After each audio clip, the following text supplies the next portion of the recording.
Hello नमस्कार साथीहरू। आज चाहिँ म यहाँहरूलाई यो मैले केही समय अगाडि यो पढेर सकेको एउटा किताब छ, डु इट टुडे भन्ने हाम्रो डेरियस फोरक्सले लेख्नु भएको किताब छ। यो किताब मैले पढिसके पछाडि चाहिँ यसको बारेमा केही यहाँहरूलाई पनि सेयर गरौँ कि भन्ने लाग्यो। यो किताब चाहिँ एउटा मोटिभेसनल दिने भाषण मात्रै भएको किताब चाहिँ होइन। यो चाहिँ किताब तपाईँलाई एकदमै धेरै काम गर्न सिकाउने खालको किताब छ। यस किताबमा चाहिँ लेखकले भन्नुहुन्छ कि हामी धेरै जसो मानिसले बारम्बार एउटै कुरा दोहोऱ्याइरहेका हुन्छौँ क्या।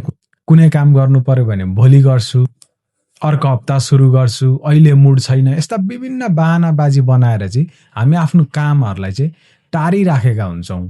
तर लेखकले यहाँ के भन्नुभएको छ भने यदि तिमीले आज सुरु गरेनौ भने चाहिँ तिमीले कहिल्यै सुरु गर्न सक्दैनौ भनेर चाहिँ लेखकले यो किताबमा एकदमै राम्रो ढङ्गले प्रस्तुति दिनुभएको छ। त्यो पढ्दा चाहिँ मलाई एकदमै धेरै चित्त बुझ्यो, त्यही भएर मैले यहाँहरूलाई पनि यो सेयर गर्न चाहेँ। अनि लेखक भन्नुहुन्छ क्या, हामीले यसरी किन हामी बारम्बार आफ्नो कामहरू टारिरहेका हुन्छौँ भन्दा चाहिँ हाम्रो चाहिँ एउटा समस्या के रहेछ भने हामी केही काम सुरु गर्नुभन्दा अगाडि नै पर्फेक्टली बनाएर मात्रै सुरु गर्ने, अनि हामीलाई सुरु गरेको कामबाट असफल पो भइने हो कि अर्काले के भन्लान् कि भन्ने यो डर रहिरहेको हुँदो रहेछ। यो डरले गरेर चाहिँ हामी यसरी बारम्बार यो कामलाई टार्ने गर्छौँ। लेखक के भन्नुहुन्छ भने कुनै कुराको लागि पर्फेक्ट टाइमिङ अहिले भन्दा बेटर कहिले पनि थिएन, हिजो पनि थिएन र भोलि पनि आउँदैन भनेर लेखकले एकदम राम्रो ढङ्गले यो किताबमा एक्सप्रेस गर्नुभएको छ।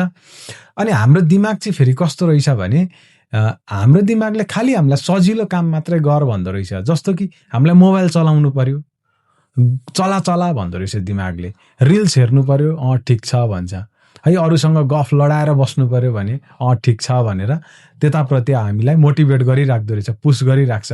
तर हाम्रो त्यही दिमागले चाहिँ हामीलाई तिमी पढ, या त पढाइमा ध्यान लगाऊ, या पढ्नुपर्छ होइन, काम गर्नुपर्छ, व्यवसायका बारेमा सोच, कामका बारेमा सोच भन्दा चाहिँ त्यो चाहिँ अलिकति हार्ड काम भयो नि त। त्यसले तत्काल नतिजा निस्केन।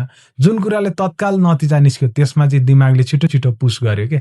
रिल्स हेर्ने बित्तिकै सेटिस्फ्याक्सन आयो नि त। तर बिजनेसको बारेमा सोच्दा त आजको भोलि त सबै काम हुँदैन।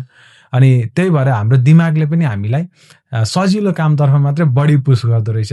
अनि लेखक डेरियस फोरक्सले चाहिँ डु इट टुडे किताबमा चाहिँ हामीलाई यस्तो हाम्रो यो प्रोक्रास्टिनेसनका कुराहरू चाहिँ हामीले जतिसक्दो चाँडो आफूलाई सुधार गर्नुपर्छ भन्नुहुन्छ। यदि यहाँहरूलाई पनि यो डु इट टुडेको चाहिँ फुल अडियो बुक सम्मरी नै सुन्न मन छ भने चाहिँ कमेन्टमा यास लेखिदिनु होला। कुनै पनि माध्यमबाट हामी यहाँहरूलाई चाँडो सम्मरी सुन्ने गरीको चाहिँ वातावरण बनाउने पनि प्रयत्न गर्छौँ। आजको लागि यति नै। हस्, थ्याङ्क यू।